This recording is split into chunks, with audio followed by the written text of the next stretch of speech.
Thank you for joining me for another episode of Empower Apps. I'm your host, Leo Dian. Today, I am joined by Danijela Vrzan. Danijela, thank you so much for coming on. I really appreciate it. Thank you for inviting me. It's great to be here. Yeah, so before we begin, I'll let you go ahead and introduce yourself. Yeah, hi everyone. My name is Danijela Vrzan. I'm an iOS developer. I currently work at Balance Interactive, and I write articles for Ray Wenderlich. And I also recently started my own personal blog where I write some things that I've learned and want to share with the rest of the folks. Yeah, and we're right before the recording, we're just talking about conferences and stuff. And you recently came back from WWDC. Well, you went to WWDC this year. I'll let you explain exactly what you did.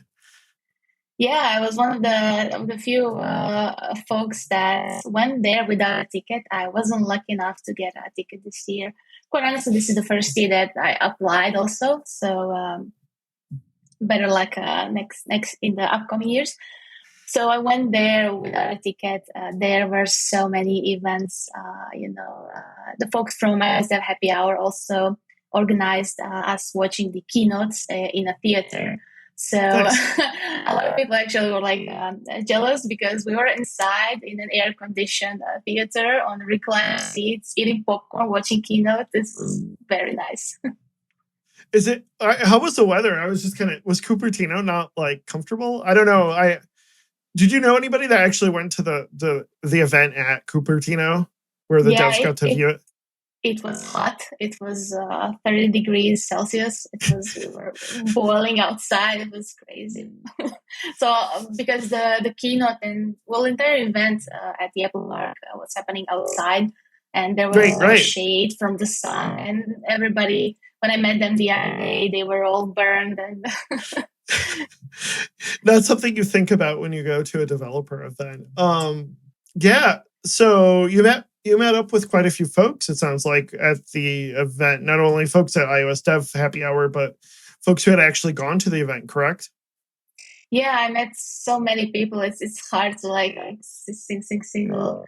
So many people that I know for years on Twitter, and I finally met them in person. And it was funny because we were all looking at each other like, the name, the handle, and that small Twitter image, and we are looking. Wait! I think I know you. And then remember. Oh, you're that person. Oh, I remember when he had hair. Yeah, no, I get it. Some people referred to me. They were like, wait, I know you. You're that Croatian girl, but I forgot your name. Nice. Funny.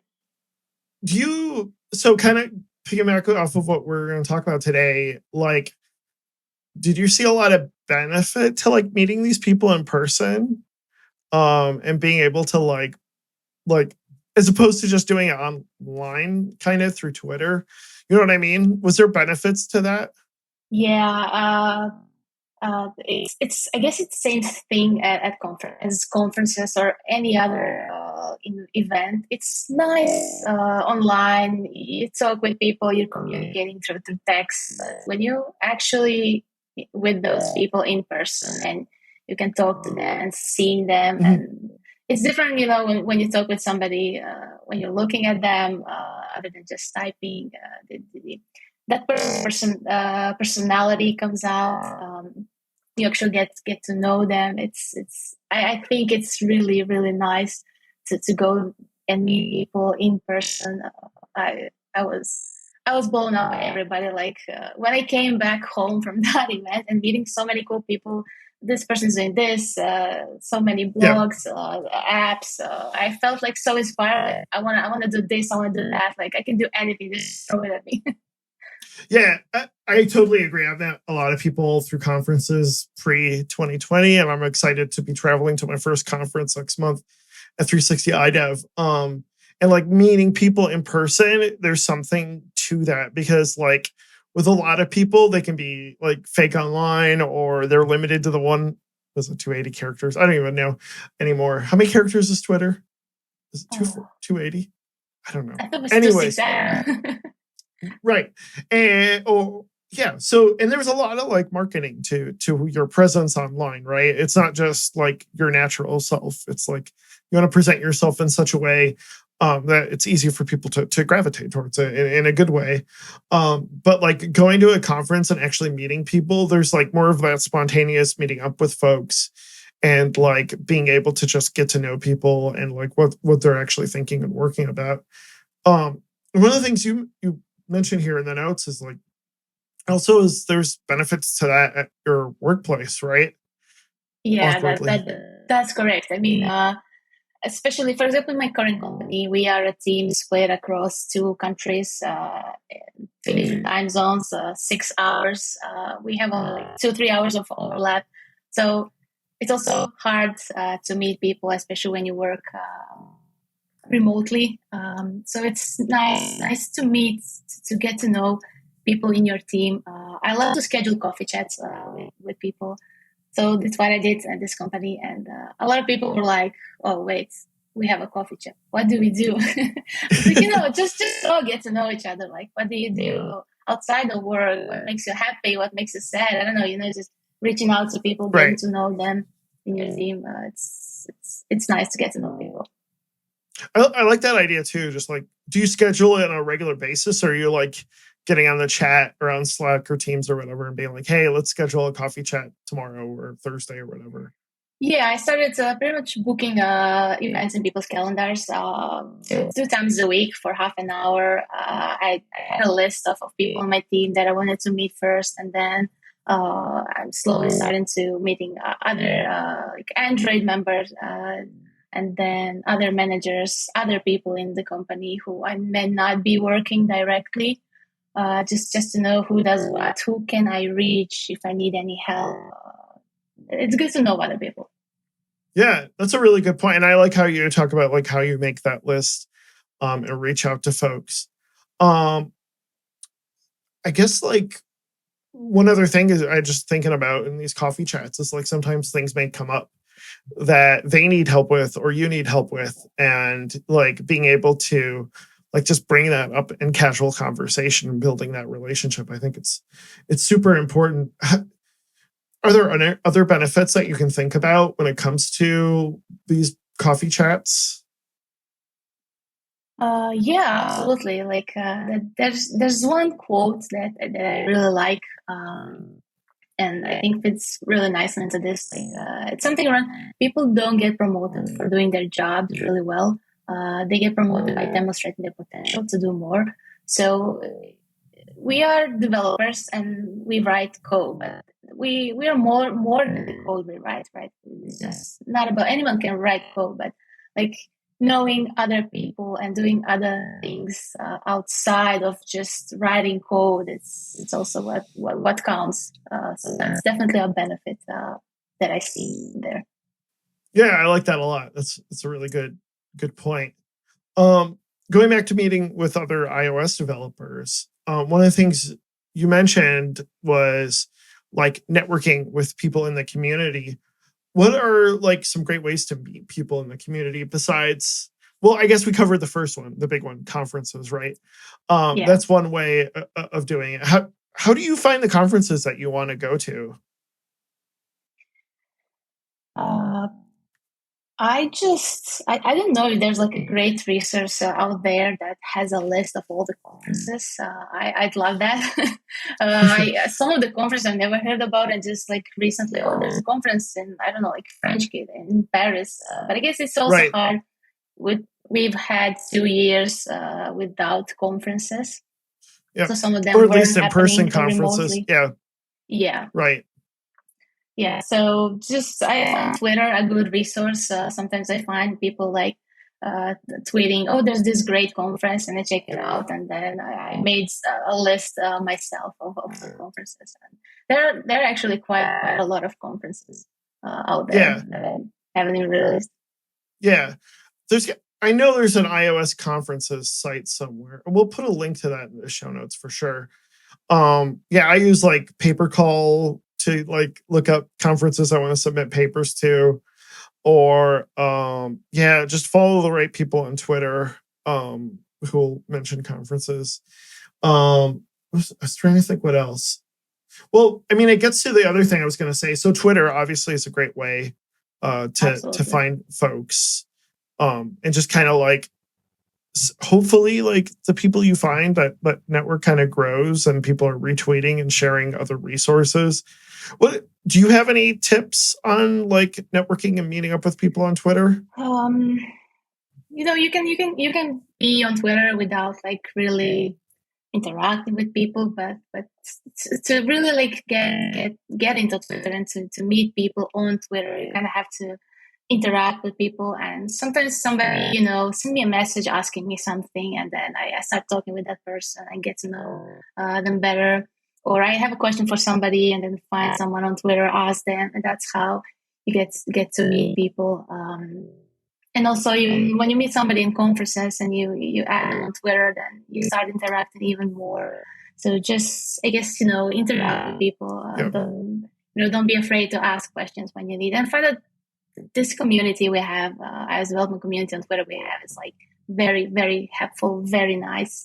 Everybody is super, super happy to help you with anything you need. And I love that. I was going to ask you something. Have you tried the new community feature in Twitter? I haven't. No, not really. Do you know what I'm talking about? Okay. I haven't either. Like I've tried it a little bit, but it seems like it's a good way to like meet other. It seems like it's a more novice group, which isn't bad necessarily, but just like it seems that it's folks who are more looking for help, and I think that's something else that folks can do, especially those of us that are more senior, is like helping out others, as a way to like help the community and meet people, because today's novice developer might be tomorrow's mentor, right? So like that I think is a really important thing, is not just look at it as like a way to get help, but also to help others as well in the community and get your name out that way. The other thing I was just going to mention is like Slack and Discord. Like there's plenty of those out there for iOS developers. I'll have a link to hopefully some of those. And I don't know if you have any recommendations with those clients. Do you use Slack or Discord for that stuff? Yeah. I use both. I used to use Discord for gaming mostly, and then Ray Wenderlich actually has a chat on Discord. I think that is the only channel that I'm there, and then I think my Slack has like 10 rooms, so I'm in too many chats. And it's so hard to keep up with what's happening on each one of them. Yeah, exactly. But there are some great ones. Yeah, and I think just be polite when you DM people, both on Twitter or Slack or Discord, and like people don't owe you anything. Don't go into it thinking you're going to get something out of it, like with that attitude. Try to be helpful to others. Absolutely. Yeah, and by being helpful others, you'll surely get noticed more than by just requesting other people and demanding them to help you. Well, apart from conferences, Twitter, Slack, there are also like local meetups that you can attend, even though those have been stopped during COVID. I wish, like, I'm seeing a meetup here in Toronto, in Canada, and I just can't find one that is happening in person. But it's also COVID, and people are still a little bit reluctant to meet in person. Especially here in Canada, we've been locked down for 2 years. It's been crazy here. I think like 2019 was when I went to the Toronto conference, and like that was one of the last conferences I went to, and like we haven't. I have spoken at a few local meetups, but like remotely, because they're usually on the other side of the world. But yeah, I mean, there's definitely those opportunities to like meet up no matter where you are in different local conferences, and meetups and cocoa heads. So that's an opportunity too. One of the things you mentioned here is writing documentation to help someone with something. What do you mean by that exactly? Well, writing, I mean, in your everyday work, right? When you, for example, you're in a company with more than one developer, when you do something or when you figure something out, it's nice to write a piece of documentation that will help somebody else in the future. If you are trying to figure something around the pipeline, the CI/CD, I don't know, you found an easy way to do something. Just write something to help people out, and then point them out to that piece of documentation, because you also sharing knowledge, right? They will learn, you're helping them, and I think that's quite nice. And apart from that, writing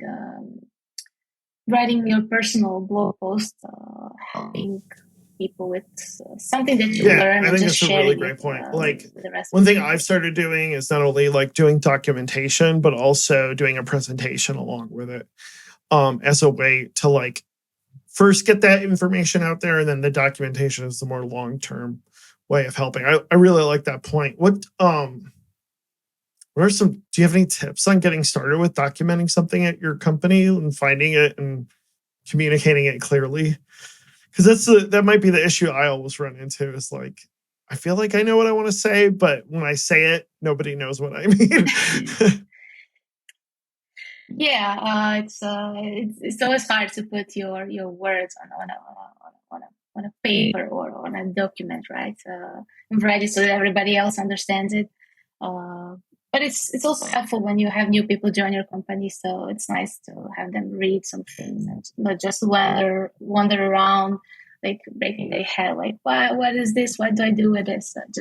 I think we have a Confluence page in our company where people just can go ahead and write a piece of documentation and share it. The only problem is that people actually have to read it. Yeah. Well, I mean, one thing is nothing you write is in stone.